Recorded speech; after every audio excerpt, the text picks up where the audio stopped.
Episode की शुरुआत बलाई नानयांग में होती है, जहाँ पर एक वेडिंग सेरेमनी चल रही थी। सब कुछ नॉर्मल लग रहा होता है, लेकिन अचानक हवा में एक इंतहाई इंटेंस सड़ी हुई बदबू फैल जाती है। ये बदबू उस अजीब वेडिंग गिफ्ट से आ रही होती है जो क्लेन की तरफ से दिया गया था। उस वक्त ब्राइड और ग्रूम को ये तक कहा जाता है कि वो अपनी मॉडल बॉडी छोड़ दें और बदले में उन्हें वो सब कुछ मिल सकता है जो एक इंसान कभी चाहता हो। लेकिन उसके थोड़ी देर बाद चीजें हॉरर में टर्न कर जाती हैं। ग्रूम की फैमिली की बुरी तरह म्यूटिलेटेड बॉडीज नानयांग के एक सॉल्ट मार्श के अंदर मिलती हैं। सबसे डिस्टर्बिंग बात ये होती है कि मरने से पहले वो लोग पागलपन में जमीन को खोद रहे थे, जैसे जमीन के नीचे कोई हिडन ट्रेजर छुपा हुआ हो। इस जगह से जुड़ी हुई एक पुरानी लेजेंड होती है जिसमें कहा जाता है कि इस ट्रेजर को एक मेल वॉलेंट एंटिटी गार्ड करती है, जिसे बलाय एंशिएंट गॉड कहा जाता है। यही चीज लालच में आने वाले लोगों को मौत की तरफ खींच कर ले जाती है। इन्हीं लोगों में एक आदमी होता है, जांग रेपू, जो पहले साउदर्न आर्काइव्स का हिस्सा रह चुका है। वो एक फेल्ड कॉप के बाद नानयांग भाग आया था। अब वो भी इस मार्श के नीचे छुपे हुए रास के पीछे पागल था। उसके आदमी एक एक करके मरते जा रहे थे, लेकिन रेपू उनकी जानों को बेकार समझकर बस उन्हें खोदने का ऑर्डर देता रहता है। उसके लिए नीचे छुपा हुआ रास ज्यादा इम्पोर्टेंट है। इन मिस्ट्रीज डेथ की इन्वेस्टिगेशन के लिए साउदर्न आर्काइव, जो super natural extraordinary cases handle करती है, अपने 2 प्रोबेशनरी एजेंट्स को नानयांग भेजती है। ये दोनों होते हैं जांग हेलो और जांग हेशा। जांग हेलो एक रेकलेस और ब्राश यंग आदमी है जो अपने मुंह से डेडली ब्लेड्स स्पिट कर सकता है। दूसरी तरफ जांग हेशा की सेंस ऑफ स्मेल इतनी शार्प होती है कि वो बहुत दूर की चीजें तक महसूस कर लेता है। ये दोनों का नानयांग में पहला ऑफिशियल असाइनमेंट है। जब ये लोग साइट के करीब पहुंचते हैं, जांग हेशा बताता है कि इस मार्श में पहले ही 100 से ज्यादा लोग मर चुके हैं। सब लोग उस हिडन केव को ढूंढते ढूंढते उस विस्परिंग डेटी के असर में आकर खत्म हो गए। हेलो उस वक्त भी सीरियस होने के बजाय सिगरेट्स पीने की जिद करता है ताकि अलर्ट रह सके। हेशा उसे याद दिलाता है कि जो भी बलाय एंशिएंट गॉड के कांटेक्ट में आता है वो 3 दिन के अंदर वापस खुदाई करने के लिए लौट आएगा और फिर ग्रूजम डेथ मरेगा। दोनों सोचते हैं कि अगर ये केस सॉल्व कर लिया तो उन्हें आर्काइव्स में परमानेंट पोजीशन मिल जाएगी। इसलिए ये लोग शक करते हैं कि सबके पीछे जांग रेपू है। मेन एंट्रेंस हेवीली गार्डेड थी, इसलिए वो लोग अपना खुद का टनल खोदने का प्लान कर लेते हैं। टनल को खोदते वक्त जांग हेलो एक छोटी सी हैवी इविल गॉड स्टैचू को हैमर की तरह यूज करता है और चट्टान तोड़ता है। जांग हेशा उसे बार बार वार्न कर रहा था कि नानयांग की डेटीज और सुपरस्टिशंस को लाइटली नहीं लेना चाहिए। हेशा अपनी एक्सेप्शनल कैलकुलेशंस की मदद से अंदाजा लगा लेता है कि वो लोग मेन चैम्बर से सिर्फ कुछ मीटर दूर हैं। अचानक उसे ब्लड की स्मेल महसूस होती है। वो फौरन समझ जाता है कि आगे 3 लोग मरे हैं और 2 अब भी मूव कर रहे हैं। टॉक्सिक हवा और कीचड़ भरे पानी से बचकर दोनों आगे बढ़ते हैं और दीवार तोड़कर एविल गॉड के एंसेस्ट्रल श्राइन में घुस जाते हैं। वहाँ वॉल्स पर मुरल्स बने होते हैं जो एक पुरानी खौफनाक लेजेंड बताते हैं। लेजेंड के मुताबिक ग्रीडी एंसेस्टर ने इस श्राइन को डेटी की वर्शिप के लिए बनाया था, लेकिन एविल गॉड ने उनकी लालच का फायदा उठाया और उन्हें माइंडलेस वुडन पपेट्स में तब्दील कर दिया जो उस ट्रेजर को गार्ड करते हैं। कहा जाता है कि जो भी श्राइन में घुसेगा वो मारा जाएगा और पपेट आर्मी का हिस्सा बन जाएगा। जांग हेलो इस कहानी का मजाक उड़ा देता है और कहता है कि ये बस बेड टाइम स्टोरी है, लेकिन फौरन ही चैम्बर में मौजूद वुडन पपेट्स की गर्दनें क्रीक करते हुए उसकी तरफ मुड़ जाती हैं। उनकी लाइफलेस आंखें सीधा जांग हेलो को घूरने लगती हैं। जांग हेशा ऑब्जर्व करता है कि पपेट सिर्फ जांग हेलो को ही देख रहे हैं। फिर उसे समझ आता है कि ये सब उस छोटी सी स्टेचू की वजह से हो रहा था जो हेलो के पास है। वो फौरन कहता है कि स्टेचू को फेंक दो। जैसे ही हेलो स्टेचू को हाथ से छोड़ता है, पपेट्स फौरन दूसरी तरफ देखने लगते हैं, यानी कर्स कंफर्म हो गया है। आगे चलकर उन्हें एक जायंट स्टोन स्ट्रक्चर मिलता है जो लगभग 10 मीटर लंबा इंसानी सर लगता है और उसके ऊपर ग्रीन ग्रास उग रही थी जैसे कि वो स्टोन हेड के बाल हों। हेलो मजाक में उस छोटी स्टेचू की आंखों पर ग्रास रख देता है और कहता है कि अब वो सेफ हैं। फिर दोनों को एक बेस नजर आ जाती है जिसमें एक स्लॉट है जो परफेक्टली इस छोटी स्टेचू से मैच करता है। जांग हेशा सख्ती से मना करता है कि किसी सील्ड मैकेनिज्म को टच मत करना, लेकिन हेलो एविडेंस ढूंढने के चक्कर में स्टेचू उस स्लॉट में रख देता है। मैकेनिज्म एक्टिवेट होता है, सील डोर्स खुल जाते हैं और उनके सामने इविल गॉड का एक मैसिव लिविंग फॉर्म आ जाता है। सबसे हॉरिफाइंग बात ये थी कि जायंट क्रीचर की मूवमेंट्स बिल्कुल उस स्मॉल स्टेचू के साथ सिंक्रोनाइज्ड होती हैं। जब मॉन्स्टर अटैक करता है, हेलो डेस्परेट होकर छोटी स्टेचू को कंट्रोल करता है और कुछ देर के लिए उस जायंट को फ्रीज कर लेता है, लेकिन वो उसे हमेशा होल्ड नहीं कर सकता था। हेशा प्लान बनाता है कि वो एंट्रेंस तक भागकर कोई हैवी कॉर्प्स लेकर आएगा ताकि स्मॉल स्टेचू को वेट से होल्ड कर लिया जाए, लेकिन उसके वापस आने से पहले ही जायंट डीटी फ्री हो जाती है। हेलू मजबूरन मैकेनिज्म छोड़ देता है और वहाँ से भाग जाता है। दोनों अंधेरे टनल में भागते भागते एक डेड एंड तक पहुँच जाते हैं, जहाँ पर अनएक्सपेक्टेडली उनकी मुलाकात जांग रेपू से होती है। अपनी ट्रू आइडेंटिटी छुपाने के लिए वो लोग कहते हैं कि वो सिंपल बैंडिट्स हैं जो ट्रेजर में हिस्सा लेना चाहते हैं। रेपू बताता है कि टॉक्सिक वाटर लीक की वजह से उसके बाकी आदमी मर चुके हैं, वो खुद यहाँ कॉर्नर्स में छुपकर बचा है। वो सजेस्ट करता है कि वो लोग 2 ग्रुप में स्प्लिट हो जाते हैं ताकि मॉन्स्टर को डिस्ट्रैक्ट किया जा सके। हेलू उसकी अनफेयर डील को रिजेक्ट कर देता है क्योंकि रेपू ओल्ड है और उसका एक कंपेनियन इंजर्ड भी है। अब उनकी बात झगड़े तक पहुंच जाती है और हेलू और हेशा मिलकर रेपू को इजीली काबू कर लेते हैं। रेपू इससे पहले कि उनकी असली पहचान लेकर कुछ कह सकता, उसका इंजर्ड कंपेनियन अचानक से उसे हैवी ब्लो मारकर बेहोश कर देता है। फिर वो आदमी अपनी असली आइडेंटिटी रिवील करता है। उसका नाम जांग सीए होता है और वो साउदर्न आर्काइव्स की शियाचेंग हेडक्वार्टर का अंडरकवर एजेंट है। वो बताता है कि जब जांग रेपू नानियांग भागा था तब से वो उस पर नजर रखे हुए है और पीछा कर रहा है। जांग सीए के मुताबिक रेपू ने रिसेंटली एक ऑफिशियल वेजल हाईजैक की थी और उससे एक मिस्टीरियस बलाई स्टैचू चुराई थी जो कि शूछंग से आई थी। इसी स्टैचू ने उसे पागल कर दिया और वो किसी एंशिएंट पावर को अनलीश करना चाह रहा था। जांग सीए ने सीक्रेट तौर पर नानियांग ब्रांच से हेल्प मांगी थी ताकि रेपू को रोका जा सके। अपनी आखिरी सांसों में वो दोनों को वार्निंग देता है कि रीफ के रिलेटेड कोई भी फ्यूचर आर्काइव मिशन कभी भी मत एक्सेप्ट करना। मरने से पहले वो बार बार ग्रास का जिक्र कर रहा था, प्लांट्स और रीफ के बारे में कुछ कह रहा था और फिर वो दम तोड़ देता है।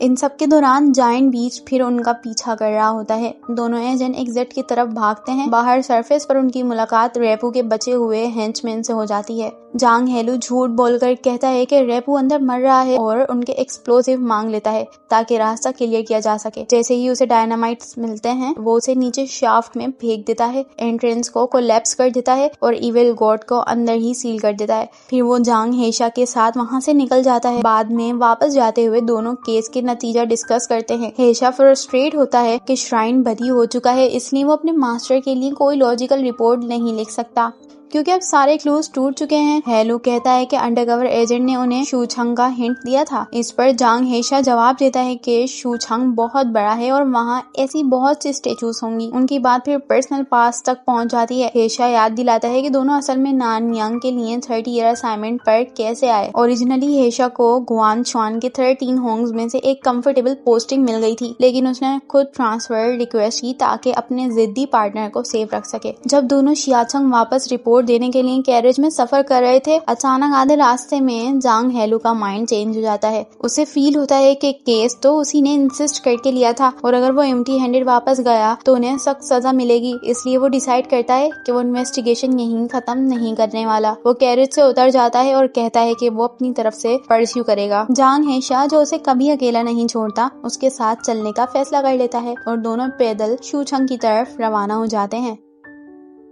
शुरुआत होती है शूछंग से, जहाँ पर हेलो और हीशा दोनों छुपकर एंटर करते हैं।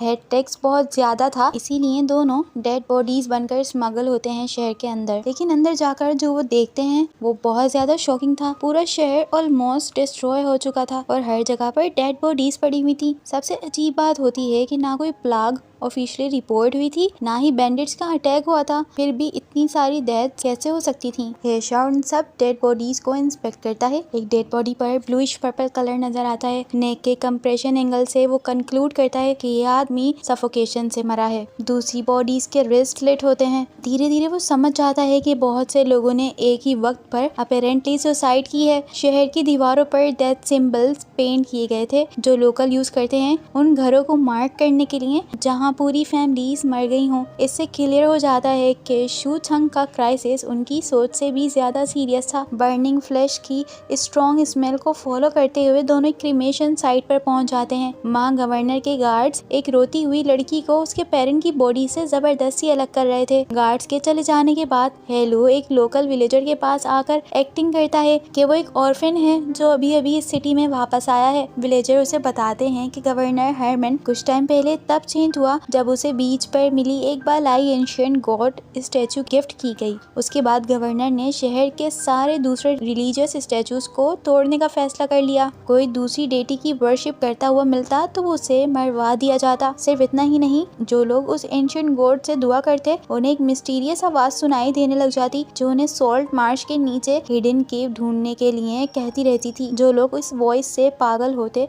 आखिर में वो सुसाइड कर लेते हैं। फिर गवर्नर के आदमी उन्हें ट्रेटर लेबल करके उनकी बॉडी जला देते। हेलो फौरन समझ जाता है कि ये वही इविल कल्ट का एक्सटेंशन है जिसका असर वो पहले भी देख चुके हैं और वो डिसाइड करता है कि इस बार डायरेक्टली इंटरवीन करेगा। गवर्नर हरमन के हेवीली गार्डेड मेंशन में घुसने के लिए हेलो अपनी डिस्गाइज स्किल्स यूज करता है। वो ह्यूमन स्किन मास्क की मदद से हेशा को एक खूबसूरत चाइनीज लेडी की शक्ल दे देता है ताकि गवर्नर की नॉन प्रेफरेंसेस का फायदा उठाया जा सके। वॉइस चेंज करने के लिए वो गोल्डन नीडल हेशा की नेक में इंसर्ट करता है। प्लान काम कर जाता है और दोनों बिना मुश्किल के गार्ड्स को बाईपास कर लेते हैं। मेंशन के अंदर जाकर वो स्प्लिट हो जाते हैं। हेलो इविल गॉड के चैम्बर को ढूंढने निकलता है जबकि हेशा सीधा गवर्नर हरमन के प्राइवेट क्वार्टर्स में ले जाया जाता है। बेड चैम्बर में पहुंचते ही हेशा फौरन गवर्नर हरमन को काबू कर लेता है और उसे फोर्स करता है कि वो सच बताए। हरमन कन्फेस कर देता है कि एरी स्टैचू उसे एक चाइनीज मिलिट्री ऑफिसर ने गिफ्ट की थी और उसके बाद से स्टैचू लगातार उसे कमांड करती रही है कि सॉल्ट मार्श के नीचे जाकर खुदाई करो। जब हेशा उसे उन सब गर्ल्स के बारे में पूछता है जो पहले मेंशन में लाई गई थी, हरमन कोल्डली एडमिट करता है कि सब उसकी क्रूल टॉर्चर की वजह से मर चुकी हैं। गुस्से में आकर हेशा उसी वक्त हरमन को मार देता है। उधर हेलो को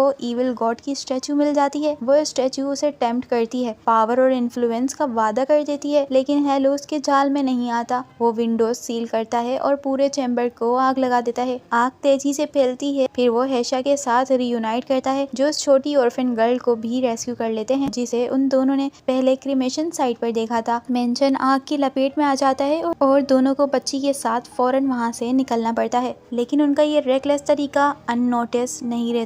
कुछ ही देर बाद उनकी मेंटर हेची नानयांग पहुंच जाती है। पनिशमेंट के तौर पर वो हेलू को समंदर में एक पोस्ट से बांधकर पानी में डुबा देती है, जबकि हेशा को एक करीबी कश्ती पर बैठकर मछली ग्रिल करने की इजाजत होती है। जब तक हेलू उसकी बेसिक लेसन को याद करके रिपीट नहीं करता कि इंसान को अपनी असली फितरत पर काबू पाना होता है, तब तक वो उसे माफ नहीं करने वाली। इसके बाद हेची ऑफिशियली अनाउंस करती है कि दोनों ने प्रोबेशन पास कर ली है और अब वो सॉदर्न आर्काइव्स के प्रॉपर मेंबर्स बन चुके हैं जो पब्लिक कवर के तौर पर मेरीटाइम सुपरवाइजरी ऑफिस के अंडर काम करेंगे। हेशा को एक्सकेवेशन साइट से बहुत सी अजीब आवाज और अनप्लेजेंट स्मेल आ रही थी। थोड़ा और आगे जाकर दोनों एक चैम्बर देखते हैं जहाँ पर प्रिजर्व कॉर्प्स स्टील वायर से लटकाए हुए होते हैं। हेशा फौरन समझ आता है कि ये वाटर गोस्ट का राज है। वॉरलॉर्ड्स एक रिगिंग सिस्टम यूज कर रहे हैं, बिल्कुल सेल होइस्टिंग की तरह, जिसकी मदद से वो फोक के अंदर कॉर्प्स को ऊपर नीचे करते हैं। पूरा ऑप्टिकल इल्यूजन आउटसाइडर्स को डराकर रीफ से दूर रखने के लिए है ताकि वो सर्वाइवर्स को पकड़कर फोर्स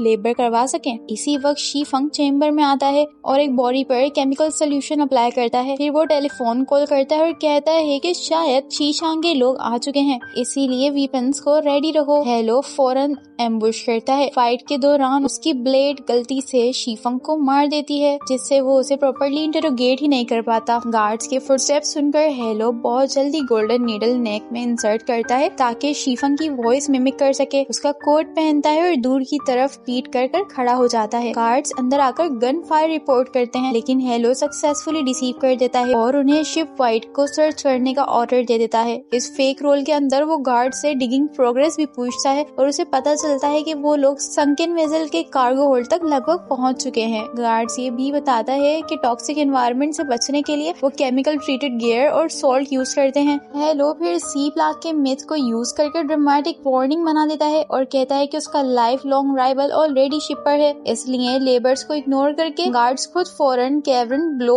ओपन करें ताकि कंटेंट सिक्योर किया जा सके। गार्ड्स के चले जाने के बाद हेशा उसे डांटता है कि उसकी ड्रामेटिक इंपल्स फिर से हावी हो गई। ऑफिस सर्च करते वक्त हेशा को हिस्टोरिकल रिकॉर्ड्स मिल जाते हैं जिसमें मिंग डायनेस्टी की 67 ट्रेजर शिप्स का जिक्र होता है। पर्शियंस अपने ट्रेजर्स ले जा रही थी और इसी एरिया में डूब गई थी, लेकिन इससे भी ज्यादा डेंजरस चीज एक दूसरे डॉक्यूमेंट में थी जिसके अंदर एक हाईली टॉक्सिक प्लांट के बारे में लिखा हुआ था। इसका नाम था ट्वाइलाइट ग्रास। इस प्लांट को टच करने से स्किन रॉट होने लगती है और डायरेक्ट इनहेलेशन से इंस्टेंट डेथ तक हो सकती है। इससे पहले दोनों कुछ कर सके, एक मैसिव एक्सप्लोजन पूरे शिप को हिला देता है। सोल्जर्स ने हेलो के ऑर्डर को मानते हुए केव को ब्लो कर दिया था और इसी ब्लास्ट से ही लीथल टॉक्सिन रिलीज हो जाते हैं। हेलो को फौरन समझ आ जाता है कि उसने बहुत बड़ी मिस्टेक कर दी है। वो अपने भाई की तरफ देखता है और हेशा ग्रिम टोन में कहता है कि अब खुद ही इस मेस को क्लीन करो और खुद ही इस टॉक्सिक डेप्थ में उतरना होगा। हेलो और हेशा रीफ केव की डेप्थ में उतर जाते हैं। आसपास के लोग उन्हें रोकते हैं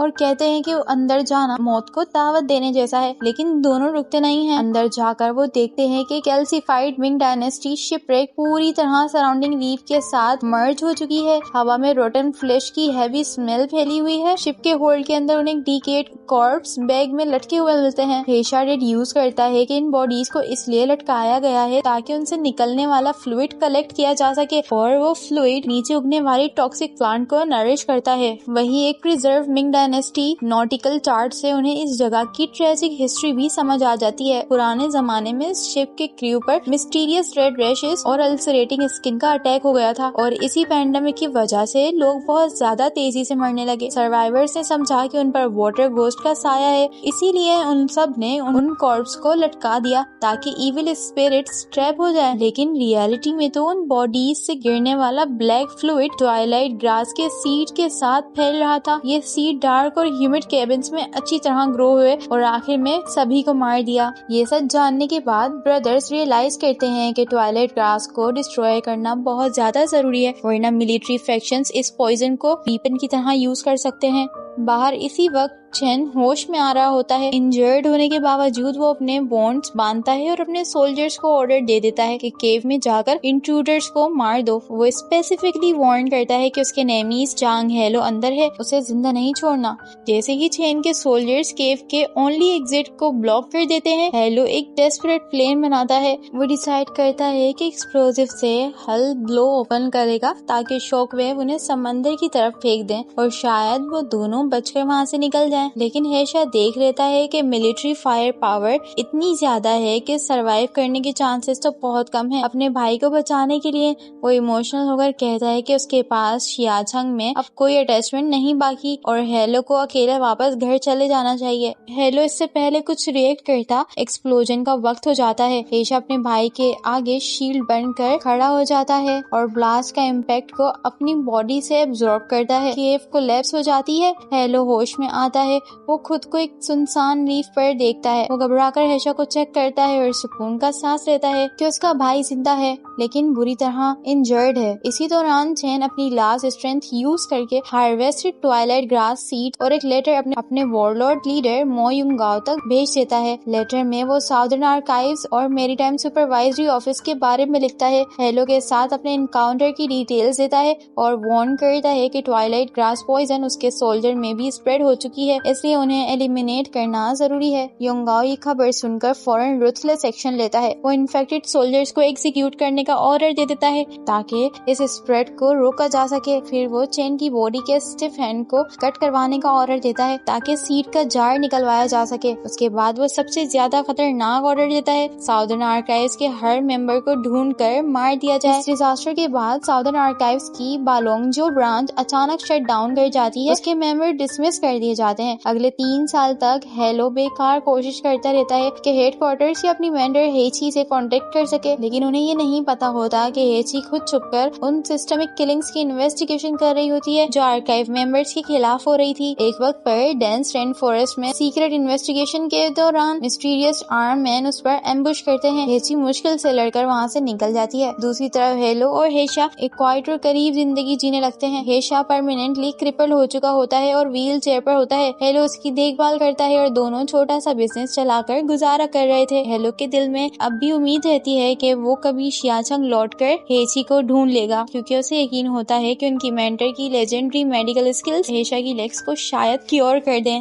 उनकी ये खामोश रूटीन तब टूट जाती है जब हेशा न्यूज़पेपर में शूचंग के अंदर एक सडन डेडली आउटब्रेक की रिपोर्ट देख लेता है। सिम्टम रेड रैशेस, अल्सरेशन और हवा में तैरते डेंडेलाइन जैसे स्पोर्स से रैपिड डेथ के होते हैं। ये सब सब ट्वाइलाइट ग्रास से परफेक्टली मैच कर रहा था। हेशा फौरन समझ जाता है कि ये उनके पास्ट केस से जुड़ा हुआ है। वो हेलो को इन्वेस्टिगेशन करने के लिए भेजता है। हेलो शूचंग जाता है और वापस आते वक्त सिर्फ इन्फॉर्मेशन ही नहीं बल्कि एक छोटी ऑर्फन गर्ल को भी साथ ले आता है जिसे उसने आउटस्कर्ट से रेस्क्यू किया था। वो उसका नाम हेजियाओ रखता है। हे कैरेक्टर इसलिए चूज किया जाता है क्योंकि उनकी मेंटर ने कभी कहा था कि ये कैरेक्टर उनकी शेयर्ड फेट को सिंबलाइज करता है, भटकना और घर से दूर रहना। इंश्योर करने के बाद कि बच्ची डिसइंफेक्टेड है और उसमें कोई सिम्टम नहीं है, दोनों उसे घर में वेलकम करते हैं और उसके साथ हॉटपॉट एंजॉय करते हैं। फिर दोनों आउटब्रेक को एनालाइज करते हैं और ये पता लगाते हैं कि पॉइजन एक साथ शूचंग के इर्द गिर्द के 3 विलेजेस में भी स्प्रेड हुआ है। हर गांव का फर्स्ट विक्टिम वो लोग थे जो अर्ली जुलाई में नानान शिप पर शियाचंग से बालाई आए थे। क्योंकि शियाचंग में खुद कोई आउटब्रेक रिपोर्ट नहीं हुई थी, इसलिए ब्रदर्स कंक्लूड करते हैं कि विक्टिम्स को जानबूझकर शिप के अंदर इन्फेक्ट किया गया है ताकि मैक्सिमम स्प्रेड हो। अब सोर्स तक पहुंचने के लिए सिर्फ एक ही तरीका था, किसी को नानान पर चढ़कर पूरा रोड रिजर्व इन्वेस्टिगेट करना होगा। प्रॉब्लम ये होती है कि उनकी थोड़ी सेविंग से सिर्फ और सिर्फ एक टिकट खरीदा जा सकता था। हेलो प्रपोज करता है कि वो अपनी प्रॉपर्टी बेच दे ताकि दोनों साथ जा सकें, लेकिन हेशा रिफ्यूज कर देता है। वो इंसिस्ट करता है कि हेलो अकेला टिकट ले, शियाचंग वापस जाए, मेंटर को ढूंढे और अपनी जिंदगी नानयांग के एग्जाइल में बर्बाद ना करे। लेकिन अगली ही सुबह सब कुछ उलट जाता है। जब हेलो अपने भाई के कमरे में जाता है, वहाँ रेपू उनका इंतजार कर रहा था। वो फॉर्मर आर्काइव मेंबर जिसे दोनों मरा हुआ समझते थे जिंदा वापस आ चुका था। वो उनकी पॉवर्टी का मजाक उड़ाता है और रिवील करता है कि उसे काफी पहले ही उनकी असल आइडेंटिटी का पता था। वो पूछता है कि ट्वाइलाइट ग्रास के बारे में उन्होंने क्या डिस्कवर किया। उसके मुताबिक शूचंग में इन्फेक्टेड लोगों के दरमियान हेलो का सर्वाइव कर जाना इस बात का प्रूफ है कि उसके अंदर प्रीवियस एक्सपोजर की वजह से एक अल्कोइड बैरियर डेवलप हो चुकी है। जब हेलो आर्काइव के सीक्रेसी कोड को बताने के लिए मना कर देता है, रेपू सीधा हेशा को स्ट्रेटन करता है। वो कहता है कि अगर हेलो ने सच नहीं बताया, वो हेशा की स्पाइन वर्टिब्रा को क्रश कर देगा। और सीन यहीं पर बहुत इंटेंस नोट पर खत्म हो जाता है। एपिसोड की शुरुआत होती है एक रेन फॉरेस्ट से। रेन फॉरेस्ट के बीच प्रोफेसर वार्नर और उनकी आर्कियोलॉजिकल टीम काफी महीनों से एक्सकवेशन कर रही थी। उनका गोल था कि पुराने जमाने के हिडन ट्रेजर्स ढूंढ लें। लेकिन एक दिन अचानक से कैंप में एक अजीब सी औरत आती है। उसने अपना चेहरा पूरी तरह छुपाया हुआ था और उसके हाथ में कुछ कटे हुए बाजू थे। टीम के सभी लोग उसे देखकर डर जाते हैं। उन सबको लग रहा था कि वो ब्लैक मैजिक करती है और एक विच है। प्रोफेसर वार्नर जैसे ही उसे देखते हैं फौरन समझ जाता है कि ये किसी डार्क ब्लैक मैजिक कर्स से रिलेटेड मैटर है, क्योंकि वो औरत सारे बाजुओं को एक जलती हुई आग में डाल देती है और प्रे करना स्टार्ट करती है। और फिर इन सब के बाद वो वार्नर के पास आती है क्योंकि उसे उसके साथ डील करनी थी। ये असल में कोई अननोन औरत नहीं थी, ये हेची थी जो सिर्फ डिस्गाइज में आई थी। कुछ असासिन्स उसका पीछा कर रहे थे। ये लोग अपने विक्टिम्स का चेहरा चुराकर बिल्कुल उनकी तरह दिख सकते हैं, जिस वजह से उन्हें पहचानना ऑलमोस्ट इम्पॉसिबल होता है। इसलिए हेची ने फॉरेनर्स को चूज किया। उसका मानना था कि वेस्टर्न लोगों के फेसेस कॉपी करना उन असासिन्स के लिए इतना ईजी नहीं है। इसीलिए वो प्रोफेसर वार्नर के पास एक ऑफर लेकर जाती है। उसने कहा कि अगर वार्नर उसे सेफली शियाचंग तक ले जाए मिस डोंग के नाम से, जो कि शिप ओनर की बेटी है, तो बदले में वो उसे एक वैल्यूएबल ट्रेजर की मैप देगी। सीन दूसरी तरफ शिफ्ट होता है जहाँ पर रेपू ने हेलो और हेशा को पकड़ रखा था। हेशा पहले ही चल नहीं सकता था और रेपू उसकी वीकनेस का फायदा उठाता है। वो हेलो को धमकी देने लगता है अगर हेलो उसकी बात नहीं मानेगा तो वो हेशा की स्पाइन को आहिस्ता आहिस्ता क्रश कर देगा। अपने भाई की जान बचाने के लिए हेलो के पास कोई और चॉइस बचती ही नहीं है और वो फौरन से मान जाता है। और फिर इसके बाद रेपू उसे एक शॉकिंग बात बताता है। बालाई के विलेजेस में जो ट्वाइलाइट ग्रास पॉइजनिंग हुई थी वो कोई एक्सीडेंट नहीं था, बल्कि सब कुछ एक प्लान कॉन्स्पिरेसी थी, क्योंकि कुछ वॉरलॉर्ड्स के पास 3 साल पहले की ट्वाइलाइट ग्रास के कुछ सीड्स अभी भी बचे हुए थे। वही लोग इन पॉइजन अटैक्स के पीछे थे। रेपू ने जब पॉइजनिंग की हर लोकेशन को मैप पर मार्क किया तो उसे एक अजीब सी पैटर्न नजर आई। सब जगह की टाइमलाइन बिल्कुल नानान शिप की शिपिंग रूट से मैच कर रही थी, यानी कि किसी न किसी तरह इन सब चीजों में इस शिप का कनेक्शन जरूर था। लेकिन उसी के साथ एक प्रॉब्लम थी। रेपू के क्लैन ने कसम खाई हुई थी कि वो कभी भी शियाचंग वापस नहीं जाएंगे, इसीलिए वो खुद इन्वेस्टिगेट नहीं कर सकता था। उसने हेलो को ऑर्डर दिया कि वो नानान शिप पर चढ़े और पूरी इन्वेस्टिगेशन करे। बदले में उसने ये प्रॉमिस किया कि जब तक हेलो मिशन पर होगा वो हेशा का पूरा ख्याल रखेगा। हेलो मान तो गया, लेकिन उसने भी एक कंडीशन रख दी। उसने कहा कि उसके भाई को बिल्कुल लग्जरी ट्रीटमेंट मिलना चाहिए। और फिर एक लंबी सी लिस्ट बोलना स्टार्ट हो गया। खाने में क्या मिलना चाहिए, कौन कौन सी मेडिसिन देनी होगी, कौन सी थेरेपीज होंगी और किस तरह उसका ध्यान रखा जाएगा। मिशन पर भेजने से पहले रेपू एक और वार्निंग देता है, अगर हेलो ने भागने की कोशिश की या फिर अगले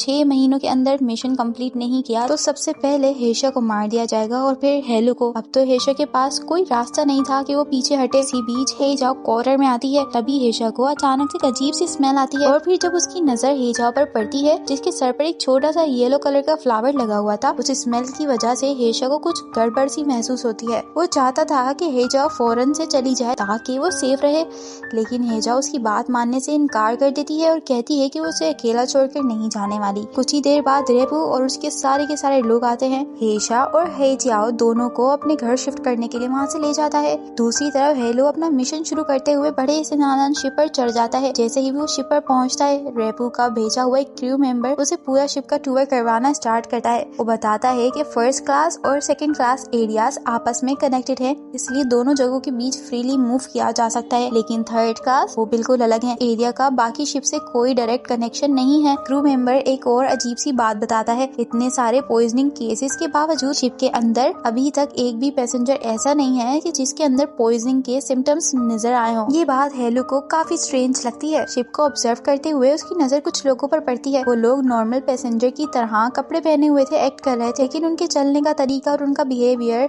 देखकर हेलो को फौरन समझ आ जाता है कि कोई ऑर्डिनरी लोग नहीं है। ये लोग तो हेवीली आर्म मर्सिनरीज थे जो सिर्फ डिस्गाइज में वहाँ घूम रहे थे। थोड़ी देर बाद उसकी नजर मिस डोंग पर पड़ती है। मिस डोंग अपने फॉरेनर कंपेनियंस के साथ शिप पर बोर्ड कर रही थी। उसी वक्त हेलो को एहसास होता है कि कोई उस पर नजर रखे हुए है, इसीलिए वो डिसाइड करता है कि अगर पूरे शिप पर इन्वेस्टिगेशन करनी है तो उसे मिस डोंग की अथॉरिटी को यूज करना पड़ेगा। और फिर वो डायरेक्ट मिस डोंग के पास चला जाता है। वहाँ जाकर वो एक पूरी फेक स्टोरी सुनाता है। कहता है कि लोकल टेवरन में कुछ लोगों ने शिप लूटने की प्लानिंग की है। वो खुद एक पेट्रोलमैन है जो इसी केस की इन्वेस्टिगेशन कर रहा है, इसीलिए उसे पूरे शिप पर हर डेक पर जाने की परमिशन चाहिए। मिस डोंग उसकी बात सुन लेती है और फौरन समझ भी जाती है कि हेलो झूठ बोल रहा है, लेकिन फिर भी वो उसकी रिक्वेस्ट मान लेती है, बस एक कंडीशन के साथ। वो ये कहती है कि तुम्हारे पास सिर्फ 48 आवर्स हैं। अगर शिप के निकलने से पहले तुम कल्प्रिट्स को नहीं ढूंढ पाए तो शियाचंग पहुंचते ही या तो तुम्हें जेल भेज दिया जाएगा या फिर वहीं गोली मार दी जाएगी। ये सुनकर हेलो बिल्कुल भी घबराता नहीं। उसके लिए ये मिशन कंप्लीट करना सबसे ज्यादा जरूरी था। मिस डोंग सिर्फ परमिशन ही नहीं देती बल्कि वो अपना पर्सनल डॉक्टर भी हेलो के साथ भेज देती है। उस डॉक्टर का नाम स्टीफन था। स्टीफन अपना इंट्रोडक्शन देते हुए थोड़ा एटीट्यूड में कहता है कि मैं नानयांग का क्विक ड्रोन हूँ, और फिर वो फौरन से एक पिजन को डाउन करके अपना प्रूफ भी दे देता है, यानी गन निकालने और फायर करने में उसका कोई मुकाबला नहीं था। ये सुनकर हेलो भी मुस्कुरा देता है और जवाब में ये कहता है कि ठीक है, और मैं भी नानयांग का क्विक ब्लेड हूँ, यानी स्वॉर्ड चलाने में उससे तेज कोई नहीं है। दोनों एक दूसरे को देखकर हल्की सी स्माइल करते हैं और समझ जाते हैं कि सामने वाला इंसान आम नहीं है। दूसरी तरफ वार्नर ने स्टीवन को चुपके से अलग बुलाया। वार्नर ने उसे एक सीक्रेट ऑर्डर दिया। उसने कहा कि चाहे कोई भी हो, यहाँ तक कि मिस डोंग भी, शिप के डिपार्चर में कोई भी डिले नहीं होना चाहिए। वार्नर ने साफ कह दिया था कि उसका असली मिशन कुछ और ही है। ये ट्रेजर मैप या इन्वेस्टिगेशन उसकी प्रायोरिटी नहीं है। अगर हेलो उनके प्लान के बीच में आए तो स्टीवन को बिना हिचकिचाए उसे वहीं पर खत्म करना होगा। स्टीवन ने बिना कुछ पूछे ही ऑर्डर मान लिया। इसी बीच लैंड पर रेपू हेशा को लेकर दूसरी जगह शिफ्ट हो रहा था। सब कुछ नॉर्मल लग रहा था, लेकिन किसी को अंदाजा नहीं था कि खतरा उनके कितने करीब है। जो छोटी लड़की उनके साथ चल रही थी हेजाओ, वो असल में हेजाओ थी ही नहीं। उसकी जगह एक असैसिन ने उसका डिस्गाइज पहना हुआ था और इसके बाद अचानक से उन पर किलर अटैक कर देते हैं। असैसिन हेजाओ के डिस्गाइज में थी। उसने एक जहरीला डार्ट सीधा रेपू पर चला दिया। उस डार्ट में ट्वाइलाइट ग्रास का पॉइजन लगा हुआ था। पॉइजन लगते ही रेपू ज्यादा देर तक जिंदा नहीं रह सका और वहीं पर मर गया। ये सब देखकर हेशा को शौक लगता है। उसने फौरन से उस लड़की से पूछा कि असली हेजाओ कहाँ पर है। किलर ने बिल्कुल कोल्डली जवाब दिया कि वो तो कब की मर चुकी है। सुनते ही हेशा को काफी गुस्सा आता है और उसके पैरों से जमीन निकल जाती है। अब उसके सामने सिर्फ एक ही ऑप्शन था, वहाँ से भागना, लेकिन वो तो व्हील चेयर पर था। खुशकिस्मती से उसकी व्हील चेयर स्पेशली मॉडिफाइड की गई थी। उस मॉडिफिकेशन की वजह से वो किसी तरह किलर अटैक से तो बच जाता है और फिर अपनी पूरी कोशिश करते हुए व्हील चेयर चलाकर वहाँ से निकल जाता है। भागते भागते जब सारे किलर्स उसे इनकाउंटर करने के लिए तैयार थे, वो एक ब्रिज तक पहुँचता है जो कि मेन कनाल के ऊपर बना हुआ था। अब जब सभी लोग वहाँ पर आ जाते हैं, उनके बीच हल्की सी फाइटिंग स्टार्ट होती है और फिर बिल्कुल सही टाइम पर किसी तरह हेशा अपनी व्हील चेयर के साथ उस ब्रिज से जंप कर देता है। कनाल पर जो बोट जा रही थी उसकी टाइमिंग हेशा को पहले से पता थी, इसीलिए वो सही वक्त पर वहाँ से एस्केप करके चला जाता है और इसी मोमेंट पर जाकर ये एपिसोड खत्म हो जाता है।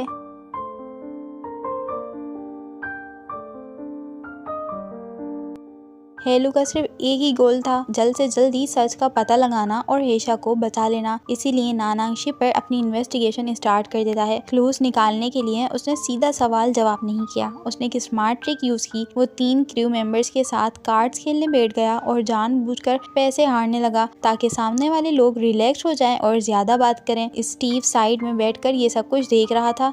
जब उसने हेलो को इतना पैसा हारते हुए देखा तो उसे थकन और इरिटेशन होने लगी, इसलिए वो बाहर चला गया, लेकिन थोड़े पैसे देकर। जैसे स्टीवन बाहर निकला, हेलो ने वो पैसे क्रू मेंबर्स में बांट दिए, लेकिन ये चाल काम कर गई। एक सेलर ने उसे बताया कि शिप का एक क्रू मेंबर जिसका नाम था सॉन्ग थाई, एक हफ्ते पहले बलाई पार्ट पर शिप रुकने के बाद अचानक से गायब हो गया। उसने ये बताया कि सॉन्ग कुछ टाइम से बहुत अजीब सा बिहेव कर रहा था।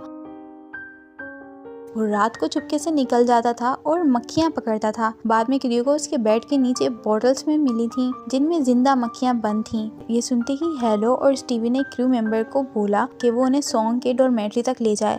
तब तक मक्खियों वाली बोतल ऑलरेडी फेंक दी गई थी, लेकिन हेलो ने सॉन्ग का बंक ध्यान से चेक किया और उसे बेड बोर्ड पर ND के लेटर्स कटे हुए दिखे। ये लेटर्स पिचर प्लांट को रिप्रेजेंट करते हैं। अब प्रॉब्लम ये थी कि हेलो को समझ नहीं आ रहा था कि मक्खियाँ और पिचर प्लांट इन सब का एक दूसरी चीजों से क्या कनेक्शन हो सकता है। इसलिए वो स्टीवन से हेल्प मांगता है। उसने स्टीवन को बोला कि शिप के क्रू से कहो कि शिप को अलग अलग हिस्सों से जिंदा मक्खियां पकड़े और उन्हें अलग अलग लेबल बोतल में रख दे ताकि पता चले कि कौन सी मक्खियां कहां से आई हैं। बाद में जब हेलो ने वो बॉटल्स चेक की तो उसने नोटिस किया कि इन्फर्मरी वाली बॉटल्स में खून के छोटे ट्रेसेस थे। उसे फौरन लगा कि ये एक इम्पोर्टेंट लीड है। वो सीधा इन्फर्मरी गया और रूम को इन्वेस्टिगेट करना स्टार्ट कर दिया। वहाँ पर उसे ब्लड की स्टेन मिल गई जिसे वो फॉलो करता है, जो कि उसे नीचे शिप के बॉटम होल्ड तक ले गई। नीचे पहुंचकर उसने देखा कि होल्ड के फ्लोर पर कीचड़ लगा हुआ है और वहाँ पर वॉयलेंट स्ट्रगल के क्लियर साइन भी हैं, जैसे वहाँ कोई बहुत बड़ी लड़ाई हुई थी। लेकिन असली शौक उसे तब लगता है जब उसने और आगे देखकर एक बहुत फेमिलियर स्ट्रक्चर नोटिस कर लिया। वो बलाई इविल गॉड का एंसेस्ट्रल श्राइन। थोड़ी देर में स्टीवन भी वहाँ आ गया। उसने सिचुएशन को देखकर थ्योरी दी कि शायद ये श्राइन असल में बस एक स्मार्ट सेटअप है जिसे ईस्टर्न लोग वैल्यूएबल एंटीक स्मगल करने के लिए यूज करते हैं। लेकिन हेलो को इस श्राइन के लेआउट के बारे में सब कुछ पहले से ही पता था। उसने श्राइन में एक स्लॉट देखा, फिर उसने एक छोटा सा भलाई DT स्टैचू उठाया और खाली स्लॉट में रख दिया। जैसे ही स्टैचू सही जगह फिट हुआ, एक सीक्रेट डोर खुल गया। स्टीवन ऑलरेडी डरा हुआ था, वो अंदर जाना नहीं चाहता था, लेकिन हेलो ने उसे साथ चलने पर मजबूर किया और दोनों एक हिडन पैसेज के अंदर चले गए। अंदर जाते ही उनका सामना एक छोटे साइज के जिंदा एविल गॉड से हुआ। स्टीवन और भी ज्यादा घबरा गया, लेकिन हेलो ने अपने एक्सपीरियंस की वजह से सिचुएशन संभाल ली। उसने समझ लिया कि इस फ्लाइंग क्रिएचर को रोकने का तरीका उसकी आंखें कवर करना है और उसने वैसे ही करके उस क्रीचर को न्यूट्रलाइज कर लिया। दोनों आगे केव के अंदर बढ़े। वहां जाकर उन्हें साउदर्न आर्काइव्स के शियाचंग हेडक्वार्टर के चांग सीए की बॉडी मिल जाती है। इससे उसे समझ आ गया था कि पहले भी कुछ लोग इस रूट से यहाँ निकल चुके हैं। हेलो ने वो छोटा सा स्टैचू स्टीवन को दे दिया और उसे बोला कि इसे संभाल कर रखना। फिर उसने स्टीवन को कन्विंस किया कि वो एक गहरे गड्ढे में नीचे उतरकर उसके साथ सर्च कंटिन्यू करे। जैसे जैसे दोनों उस प्रेशर से भरी हुई केव में आगे बढ़ रहे थे, स्टीवन अपने नर्वस काम करने के लिए टोबैको लीव चबा रहा था। फिर अचानक उनके साथ कुछ बहुत अजीब होता है। दोनों एक हेलुसिनेशन में फंस जाते हैं। उन्हें अपने ही डॉपलगैंगर्स दिखते हैं, बिल्कुल उन्हीं के जैसे, बस फर्क इतना था कि उनकी आईज से ब्लड निकल रहा था। सबसे क्रीपी बात ये थी कि वो फिगर्स उनकी एग्जैक्ट मोमेंट्स की कॉपी कर रहे थे। स्टीवन इतना डर गया था कि ऑलमोस्ट वहाँ से भागने का ट्राई कर रहा था, लेकिन हेलो ने उसे पैनिक नहीं किया। उसने ध्यान से सिचुएशन समझी और सॉल्यूशन निकाला। उसने उस छोटे डेटी स्टैचू की आंखों को आग से जला दिया। जैसे ही उसने ये किया, हेलुसिनेशंस आहिस्ता आहिस्ता खत्म होने लगी। तभी हेलो को स्टीवन की हेल्प के लिए चीख सुनाई दी। वो उस आवाज की तरफ दौड़ा और उसने देखा कि स्टीवन एक क्रीव में फंस गया है। स्टीवन ने बताया कि उसका होश चला गया था और वो वहीं गिर गया क्योंकि उसने पीछे वाले क्रीचर की आंखों में देख लिया था। हेलो ने पास पड़ी हुई रोप यूज की और स्टीवन को बाहर खींचकर सेफ जगह ले गया और फिर दोनों ने फिर से अपनी वॉकिंग कंटिन्यू की। इस दफा उन्होंने एक बहुत तेज सड़ी हुई डेड बॉडी की स्मेल महसूस की और आसपास देखा तो वहाँ बहुत बड़े स्ट्रगल के निशान नजर आ रहे थे। जब हेलो ने इतने गहरे पिट के अंदर झांक कर देखा तो उसने फाइनली उस चीज को देख लिया जिसे वो ढूंढ रहा था। अंधेरे के अंदर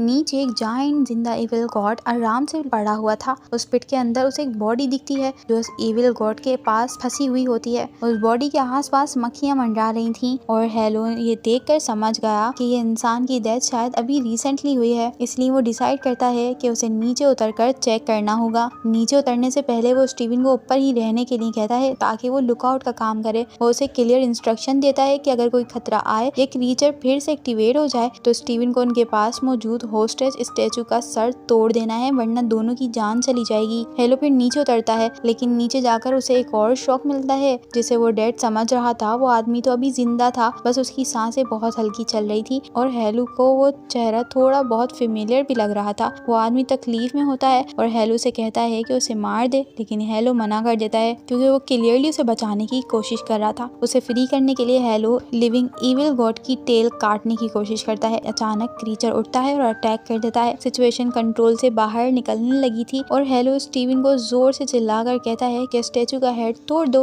लेकिन ऊपर स्टीवन इतना डर चुका था कि वो बेहोश हो जाता है और कोई हेल्प ही नहीं कर पाता। अब हेलो के पास कोई ऑप्शन नहीं था। वो खुद ही बहुत मुश्किलों से उस एविल का सर काट देता है। उस आदमी को घसीट कर सेफ जगह ले आता है। उसके बाद वो उस आदमी के क्रेडेंशियल्स चेक करता है और तब उसे पता चलता है कि वो कोई और नहीं है बल्कि ये तो सॉन्ग है जो एक हफ्ते पहले शिप पर गायब हो गया था और ये रेपू का सबऑर्डिनेट रह चुका है। सॉन्ग की हालत बहुत बुरी थी और वो मरने के करीब था। इस हालत में हेलो उसे पूछता है कि नानान पर टॉक्सिक ट्वाइलाइट ग्रास किसने फैलाई है। सॉन्ग कहता है कि उसने ये नहीं किया। वो समझाता है कि असली लोग वो हैं जिन्हें इविल गॉड का जायंट एंसेस्ट्रल श्राइन शिप पर स्मगल किया था और शायद वो सोल्जर्स का ग्रुप था। फिर हेलो उससे पूछता है कि जो लेटर बेड पर काटे गए थे यानी कि एनपी, क्या वो मास्टरमाइंड से रिलेटेड हैं। इस बात पर सॉन्ग काफी मुश्किल से सिर्फ एक वर्ड कह पाता है, पिग, और फिर वो मरने लगता है। हेलो को अचानक समझ आ गया था। वो पिक्चर प्लांट कहने की कोशिश कर रहा था, लेकिन उसे रियलाइजेशन होती है कि टाइम बहुत छोटा है क्योंकि उसी वक्त डेसिपेटेड इविल गॉड दोबारा से हिलने लगा था और उनकी तरफ रेंगते हुए चढ़ रहा था। हेलो फौरन से रिएक्ट करता है। वो शाफ्ट के अंदर एक्सप्लोसिव फेंकता है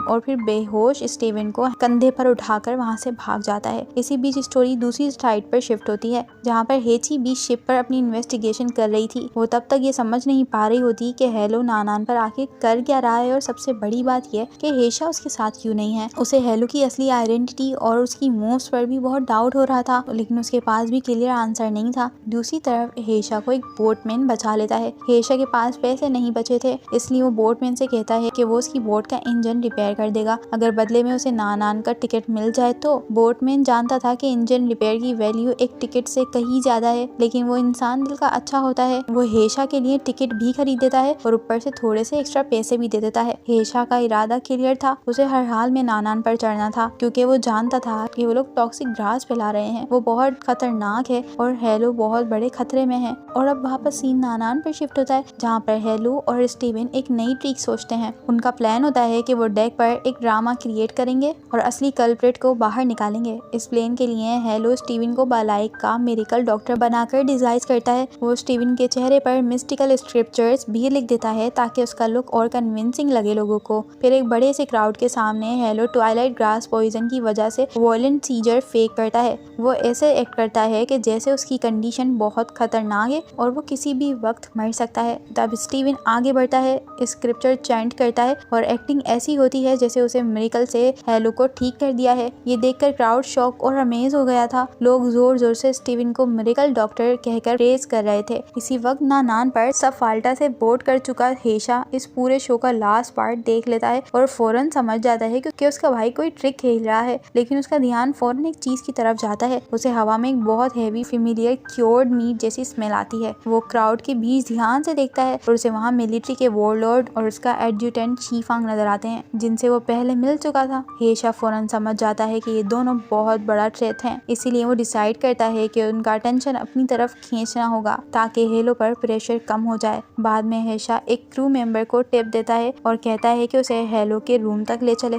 जब वो वहाँ पहुँचता है तो वो नोटिस करता है कि रूम के बाहर कुछ सस्पिशियस लोग घूम रहे हैं, लेकिन अजीब बात ये थी कि वो रूम के अंदर ब्रेक इन नहीं कर रहे थे। ये देखकर हेशा क्वाइटली वहाँ से निकल जाता है और शिप के दूसरे हिस्सों की तरफ जाने लगता मिलता है। वहीं उसे एक और शॉकिंग चीज मिलती है, उसे कई डेड बॉडीज मिलती हैं और उन्हीं बॉडीज में से एक होती है एडजुटेंट शीफेंग की। हेशा इतनी आसानी से यकीन नहीं करता। वो कॉर्प्स को बहुत ध्यान से इंस्पेक्ट करता है, सिर्फ इसलिए कि कंफर्म कर सके कि कोई ह्यूमन स्किन मास्क पहना हुआ आदमी तो नहीं है। जब वो पूरी तरह चेक कर लेता है तब उसे कंफर्म हो जाता है कि वो तो वाकई में शीफंग ही है। अब वो और भी ज्यादा कंफ्यूज हो जाता है। अगर शीफंग यहाँ पर है जो कि मर चुका है तो फिर सिचुएशन एक्चुअल में चल क्या रही है। लेकिन मिस्ट्री को सॉल्व करने से पहले ही हेशा अचानक बेहोश हो जाता है और जब उसकी आँख खुलती है तो वो खुद को एक अंधेरे से भरे हुए कमरे में पाता है और उसका पूरा जिस्म पैरालाइज होता है। वो हिल भी नहीं पा रहा था। कमरे के बाहर से उसे कुछ सिनिस्टर आवाजें सुनाई देती हैं। वो लोग आपस में बात कर रहे होते हैं कि उन्हें अपने ग्रेट गॉड से मशवरा करना है और फिर हेशा की टांगे किसी और की टांगों से स्वैप करनी है ताकि इतना स्मार्ट आदमी चल सके और उनकी सर्विस कर सके।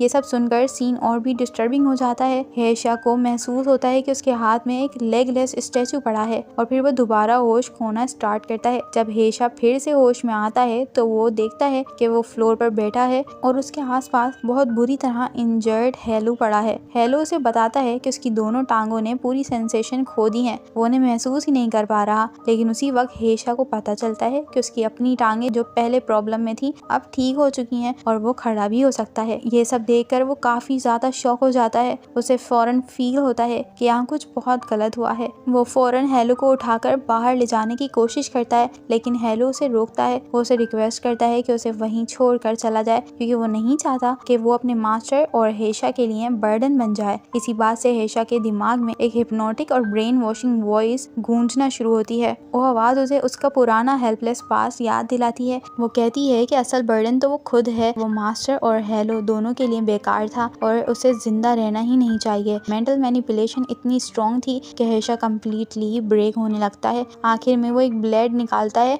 और अपना गला काट लेता है। ब्लड से भरी हुई जगह में गिर जाता है। लेकिन ये सीन यहीं पर खत्म नहीं होता। जब कुछ इंट्रूडर्स रूम के अंदर आते हैं ताकि देख सकें कि हुआ क्या है, तब अचानक हेशा अपनी आंखें खोल देता है और सीधा काउंटर अटैक लॉन्च करता है। अब हमें पता चलता है कि हेशा किसी फैंटेसी में नहीं फंसा हुआ था।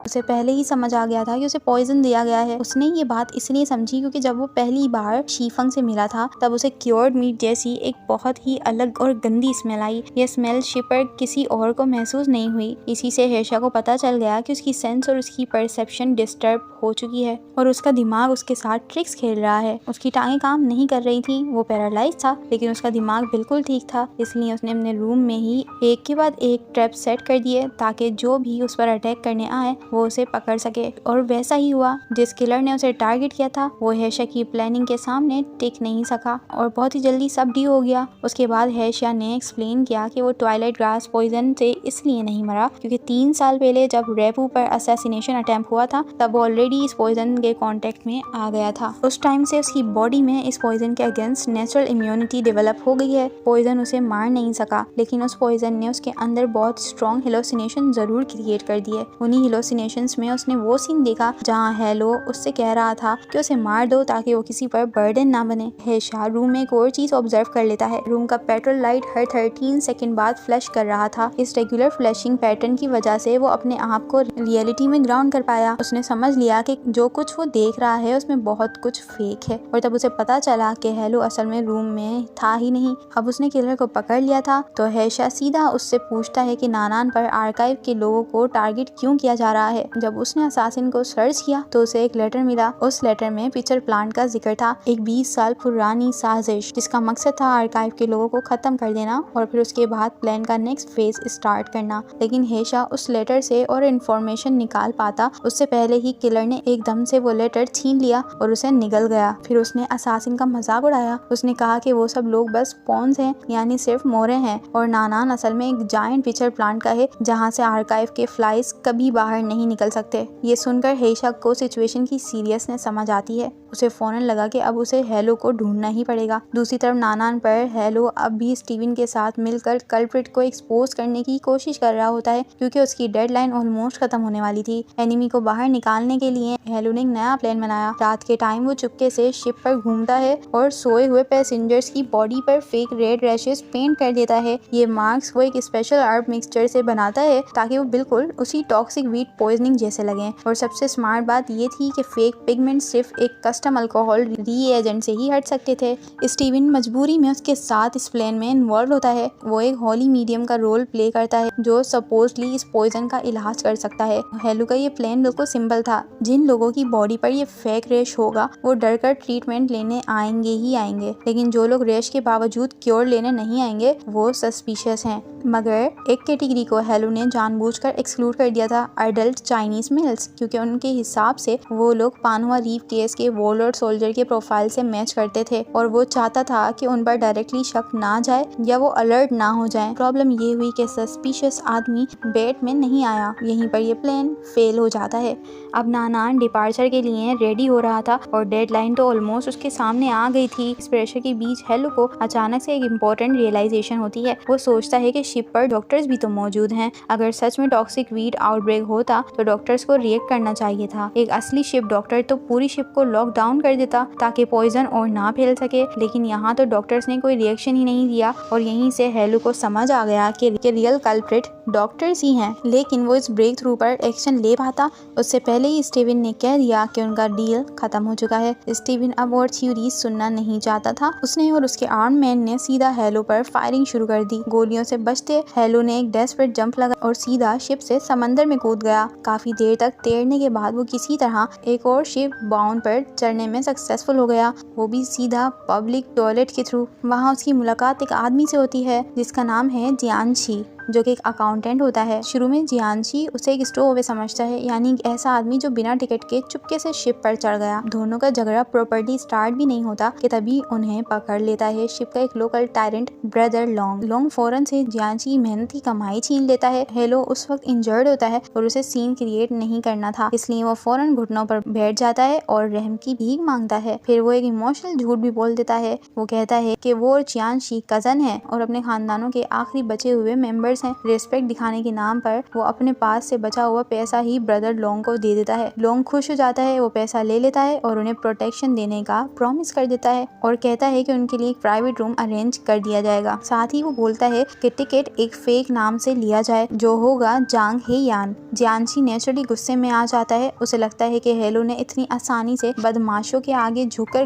गलत किया, लेकिन हेलो कहता है कि जिंदा रहना ज्यादा जरूरी है, अपनी प्रेज बाद में देख लेना। जब दोनों थोड़ा रेस्ट कर रहे थे तब जियानशी बताता है कि वो जिनफेन जा रहा है अपने भाई को ढूंढने। बातें करते करते एक लेजेंडरी फिगर का जिक्र होता है, सी प्लाग। वो उस मास्क हीरो को बड़ी तारीफ के साथ याद करता है जो रूमर्स के मुताबिक चाइनीज पैसेंजर्स को बचाता था और बुरे सोल्जर्स के मुंह अपने ब्लेड से काट देता था। ये सब सुनकर हेलो अंदर ही अंदर अम्यूज हो रहा था, क्योंकि वो जानता था कि जियानशी जिस हीरो की तारीफ कर रहा है वो तो असल में वो खुद है। फिर जियानशी नोटिस करता है कि हेलो के वॉन्ट से खून निकल रहा है। इस पर हेलो एक और झूठ बोल देता है। वो कहता है कि उसके पेरेंट्स मर चुके हैं और उसकी 8 साल की छोटी बहन को पावरफुल एनिमीज ने पकड़ लिया है और पुलिस भी उसके पीछे लगी हुई है। जियानशी का दिल नरम हो जाता है। वो इस कहानी से इमोशनली टच हो जाता है और हेलो पर बिलीव कर लेता है और इसके बाद वो उसकी बैंडेजेस करता है और पेन किलर देता है। बाद में हेलो बोन की नेविगेशन चार्ट्स चेक करता है। उसे पता चलता है कि बोन और नानान एक जगह रूट ओवरलैप करेंगे जहां इनलैंड सी और ओपन सी का जंक्शन आता है कि बोन 4:28 PM पर उस पॉइंट पर पहुंचेगा, जबकि नानान 6:36 PM पर वहां से गुजरेगा। तब हेलो डिसाइड करता है कि वो वहां से स्विम करके नानान तक चला जाएगा ताकि अपने फ्रेंड को बचा सके, लेकिन इस मिशन के लिए उसे पैसे चाहिए थे, इसीलिए वो जियानशी से लोन मांगता है और जियानशी उसे मना कर देता है और फिर हेलो एकदम से उसे बेहोश करके उसके पैसे चुरा लेता है। उसके बाद हेलो डेक पर जाकर माजोंग गेम ज्वाइन करता है। वहाँ 3 लोकल स्केमर्स हल्दी यानी और टर्मरिक यूज करके टाइल्स पर मार्क्स बनाकर चीटिंग कर रहे थे, लेकिन हेलो की सेंस बहुत शार्प थी। वो फौरन समझ जाता है गेम को तो ट्रिक किया जा रहा है और वो सब चीटिंग से जीत रहे हैं। फिर वो एक के बाद एक राउंड्स जीतने लगता है। अपनी विनिंग्स का कुछ हिस्सा वो ब्रदर लोंग को भी देता रहता है ताकि वो टायरेंट उसकी साइड में रहे। थोड़ी देर बाद जियानशी होश में आता है और सीधा टेबल तक पहुंचता है। वो जोर से चिल्लाता है कि हेलो चीट कर रहा है और ये भी बोलता है कि सी प्लाग आकर सजा देगा, लेकिन हेलो उल्टा 3 प्लेयर्स को एक्सपोज कर देता है कि असल चीटिंग तो ये 3 स्कैमर्स कर रहे थे। बस फिर क्या था, वहाँ फाइट स्टार्ट हो जाती है और हेलो ने बहुत आसानी से उन तीनों को हरा दिया। क्राउड एक्साइटेड हो गया था और लोग चीखने लगे कि सी प्लाग आना चाहिए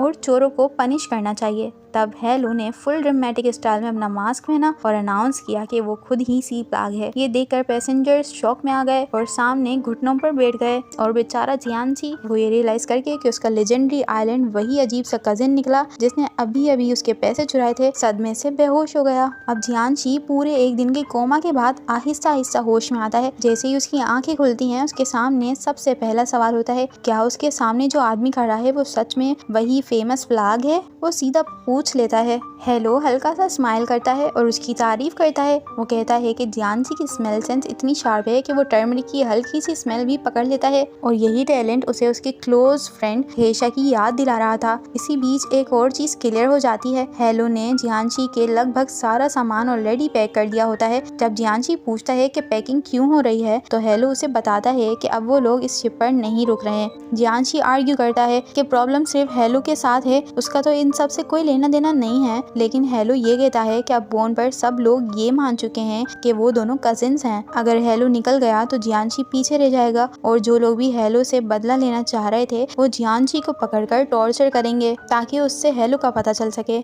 जियांशी आसपास के पैसेंजर को ये समझाने की कोशिश कर रहा था कि वो सी प्लाग का कजन नहीं है, लेकिन उसकी बात कोई सुनता ही नहीं है। सब लोग उसे डर कर दूर हट जाते हैं। तब हेलो कहता है कि सी प्लाग सिर्फ उन लोगों को टारगेट करता है जिनका कॉन्साइंस गिल्टी होता है। जियांशी फौरन जवाब देता है कि उसका कॉन्साइंस बिल्कुल क्लियर है क्योंकि वो भी एक ईमानदार अकाउंटेंट है और हमेशा सच बोलता है। इस पर हेलो उसे वार्न करता है कि ऐसी सीधी और जिद वाली ईमानदारी जिनफैन जैसे रुथलेस सिंडिकेट वाली जगह पर उसकी जान ले सकती है। फिर हेलो डिसाइड करता है कि जियांशी को अपने साथ ही रखेगा। उसे लगता है कि इतनी बुरी सिचुएशन के बावजूद जियांशी का जिंदा बच जाना इस बात का साइन है कि उसके पास बहुत ही ज्यादा स्ट्रॉन्ग लक है और अब आगे जो भी होने वाला है उसके लिए हेलो को वाकई इस लक की जरूरत पड़ेगी। बोन के पैसेंजर एक ठंडी वार्निंग देने के बाद हेलो और जियांशी को लिटरली उठाकर एक छोटी रेडी बोट में फेंक देते हैं और फिर वो दोनों स्टीम शिप नानान की तरफ रो करने लगते हैं। जियांशी तो काफी गुस्से में था। वो प्रोटेस्ट कर रहा था कि उसे जिनफैन जाना था अपनी फैमिली को ढूंढने, शियाचंग नहीं। हेलो उसे कहता है कि नानांग ज्यादा सेफ है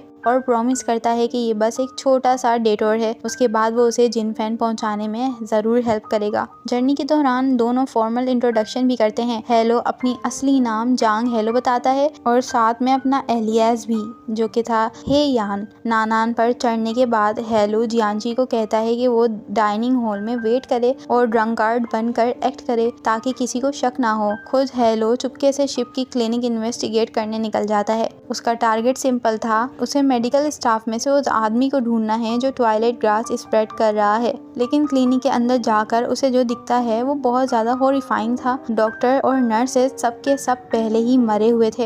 हेलो उनमें से एक बॉडी को एग्जामिन करता है तो गलती से वो एक हिडन मैकेनिज्म को ट्रिगर कर देता है। अचानक कॉर्प्स का मुंह खुल जाता है और उसमें से ट्वाइलाइट ग्रास का पाउडर का डेंजरस क्लाउड बाहर निकलता है। हेलो फौरन समझता है कि ये एक ट्रैप था और फिर वो खुद उस रूम के अंदर लॉक्ड हो जाता है। दूसरी तरफ जियांशी को शिप के पेट्रोलमैन पकड़ लेते हैं क्योंकि वो बिना टिकट के ट्रेवल कर रहा था। तभी वो क्लिनिक की खिड़की के पास हेलो को देख लेता है और अपनी जान बचाने के लिए फोन टायरेंट से उसकी शिकायत कर देता है। लेकिन ये सीन तो उससे पहले ही और खतरनाक हो जाता है क्योंकि अचानक कुछ मिस्टीरियस असैसिन्स आ जाते हैं और पेट्रोलमैन को बहुत आसानी से मार देते हैं। जो कियोस्क क्रिएट होता है उसका फायदा उठाकर हेलो रूम से निकलने में सक्सेसफुल हो जाता है। अब जियांशी तो बिल्कुल ही हिल चुका था लेकिन वो रिलीव होता है कि हेलो जिंदा है। हेलो मजाक में कहता है कि वो तो एक प्रॉपर फर्स्ट क्लास पैसेंजर है, जबकि असल प्रॉब्लम तो जियांशी है क्योंकि उसके पास टिकट ही नहीं है। इसी दौरान जियांशी अपनी शार्प स्मेल से क्लिनिक के अंदर आने वाली हैवी ब्लड स्मेल डिटेक्ट करता है और वो ये भी नोटिस करता है कि जो असासिन्स भागे थे उनमें से एक जरूर वुमेन थी। दोनों फिर क्लिनिक को दोबारा से इन्वेस्टिगेट करने वापस जाते हैं। वहाँ हेलो को समझ आ जाता है कि किलर्स ने ये ट्रैप स्पेशली उसके लिए सेट किया था। जो भी ट्वाइलाइट ग्रास के मैटर को इन्वेस्टिगेट करेगा ट्रैप उसी को पॉइजन करेगा। अंदर से हेलो को एक स्ट्रॉन्ग डिवाइस मिलता है जिसमें डेडली ट्वाइलाइट ग्रास रखा गया था। जियांशी पैनिक कर जाता है। उसे लगता है कि किलर्स पूरी शिप को पॉइजन करने वाले हैं, लेकिन हेलो सिचुएशन को क्लियरली समझाता है। वो कहता है कि उनका टारगेट पूरी शिप नहीं है बल्कि सिर्फ वो लोग हैं जो नानान पर ट्वाइलाइट ग्रास को इन्वेस्टिगेट करने की कोशिश कर रहे हैं और यही पिक्चर प्लान प्रोजेक्ट की असली मतलब है। एक ऐसा डेडली ट्रैप जो इन्वेस्टिगेटर को खुद अपनी तरफ खींचकर उन्हें खत्म कर देगा। जाएगा। हेलो वो टॉक्सिक डिवाइस जियांशी को दे देता है और कहता है कि उसे छुपा कर रखो। क्लूज ढूंढने के लिए हेलो फिर सेलर ड्यूटी रूम में चला जाता है और नानांग का रोस्टर चेक करता है। वहाँ उसे सॉन्ग का नाम मिलता है, साथ ही एक और नाम मिलता है जिसका नाम था हेयुन। उसे कंफर्म हो गया था कि ये लोग साउदर्न आर्काइव्स के मेंबर थे। हेलो को पूरी पिक्चर समझ आने लगती है।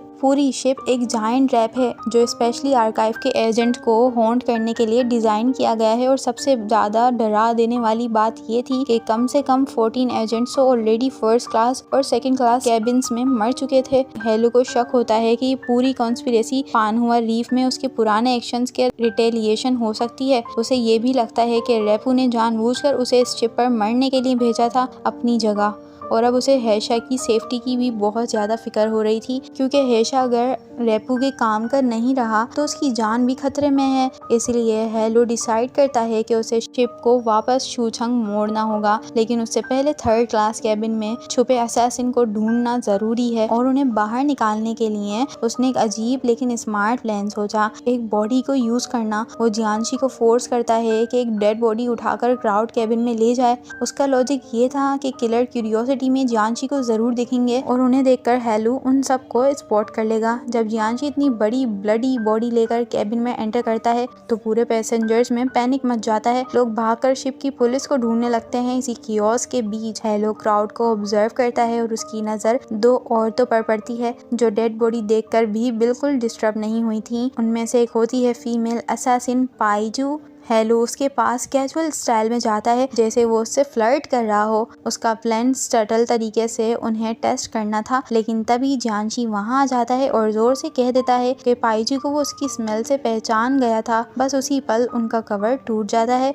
असैसिन फौरन रिएक्ट करते हैं। वो जोर जोर से चिल्लाना स्टार्ट कर देते हैं कि शिप में आग लग गई है। इसी झूठ से पूरे शिप पर स्टैम्पीड मच जाती है। सब लोग जान बचाने के लिए डेक की तरफ दौड़ पड़ते हैं। इसी डार्कनेस और कियोस्क के बीच हेशा जो अपनी इंजरीज के बावजूद शिप पर हेलो को ढूंढ रहा था, जियांशी को देख लेता है। डेक के दूसरी साइड पर हेलो को असासिन्स कॉर्नर कर लेते हैं। उनमें एक ओल्ड मैन भी था और एक बच्चा भी था। ये सब देखकर सीन और भी क्रीपी लगता है कि फाइट के दौरान हेलो को एक ब्लेड से स्टैब कर दिया जाता है। उस ब्लेड पर ट्वाइलाइट ग्रास का पॉइजन था। अब हेलो समझ जाता है कि उसके पास ज्यादा टाइम नहीं है। पॉइजन आहिस्ता आहिस्ता इफेक्ट करेगा, इसलिए वो डिसाइड करता है कि उसे फाइट जल्दी खत्म करना होगा। दूसरी तरफ हेशा को लगता है कि वो अब डायरेक्टली हेलो की हेल्प नहीं कर सकता, तो वो अपने पास का सारा पैसा जियांशी को दे देता है और कहता है कि ये सब हेलो तक पहुंचा देना। साथ में वो जियांशी को ये सच बता देता है कि हेलो ही असल में लेजेंडरी प्लाग ऑफ नानयांग है। किसी तरह हेलो और जियांशी असासिन से बचते हुए शिप के थर्ड फ्लोर तक पहुंच जाते हैं। हेलो अपनी मार्शल आर्ट स्किल यूज करके जियांशी को साथ लेकर ऊपर चढ़ता है। दोनों चुपके से स्टीवन के प्राइवेट बाथरूम में घुस जाते हैं, जबकि किलर्स नीचे के डेक पर उन्हें ढूंढ रहे थे। हेलो अब थक चुका था और उसकी हालत वीक होती जा रही थी। उसी वक्त वो जियांशी को बताता है कि उसे पॉइजन दिया गया है। जियांशी थोड़ा सरकास्टिक होकर कहता है कि अगर वो इतना फेमस और डेंजरस प्लाग है तो उसे तो ऐसी सिचुएशन के लिए पहले से ही रेडी होना चाहिए था ना। लेकिन हेलो उसकी बात इग्नोर करता है। उस वक्त उसके लिए मजाक या आर्ग्यूमेंट कुछ भी इम्पोर्टेंट नहीं था, सिर्फ सर्वाइवल इम्पोर्टेंट था। वहाँ पर वो स्टीवन को बेहोश कर देता है और उसे बेड से बांध देता है। उसके बाद वो सिचुएशन एनालाइज करते हैं। उसे पता लगता है कि फर्स्ट क्लास एरिया में सिक्योरिटी बहुत ज़्यादा टाइट है, इसलिए किलर्स वहाँ डायरेक्टली रेकलेस अटैक नहीं करेंगे। ज़्यादा चांस ये है कि वो एग्जिट पर नज़र रखेंगे और सिस्टमेटिकली कैबिन को सर्च करेंगे। जब दोनों सबसे बुरा सोचकर रेडी होते हैं, तभी डोर के नीचे से एक इनविटेशन स्लिप अंदर आती है। ये इनविटेशन होता है शिप ओनर की बेटी मिस जोंग की तरफ से। उसने स्टीवन को एक ग्राउंड बॉल में बुलाया होता है। हेलो फौरन समझ जाता है कि ये एक चांस हो सकता है। वो डिसाइड करता है स्टीवन बनकर बॉल में जाएगा, मिस जोंग के करीब पहुंचेगा और उसे हॉस्टेज बनाकर शिप को वापस मोड़ने पर मजबूर कर देगा। बचपन से सीखी हुई फेस चेंजिंग आर्ट यूज करके हेलो अपना रूप बदल लेता है और स्टीवन का डॉपलहैंगर बन जाता है और गैदरिंग में भी घुस जाता है। बॉल बहुत ही लेविश और क्लासी था, वहाँ पर वो बहुत इजीली मिक्स हो जाता है। जब लोग पूछते हैं कि वो पहले नजर क्यों नहीं आ रहा था, तो वो कैजुअली कह देता है कि उसका गला खराब था, इसलिए वो रेस्ट कर रहा था। इसी दौरान मिस जोंग दूसरी साइड पर वार्नर के साथ टेंस नेगोशिएशन कर रही थी। वार्नर अपनी कलेक्शन का एक बहुत बड़ा प्राइसलेस सेंट्रल एशियन जेट उसके सामने रखता है। उसका प्लान होता है कि उसके बदले एंट्री और एग्जैक्ट डॉक्यूमेंट्स हासिल करे, लेकिन मिस जोंग सीधा मना कर देती हैं। वो कहती हैं कि वो अपनी फैमिली की सेफ्टी को सिर्फ एक पत्थर के लिए रिस्क नहीं देंगी,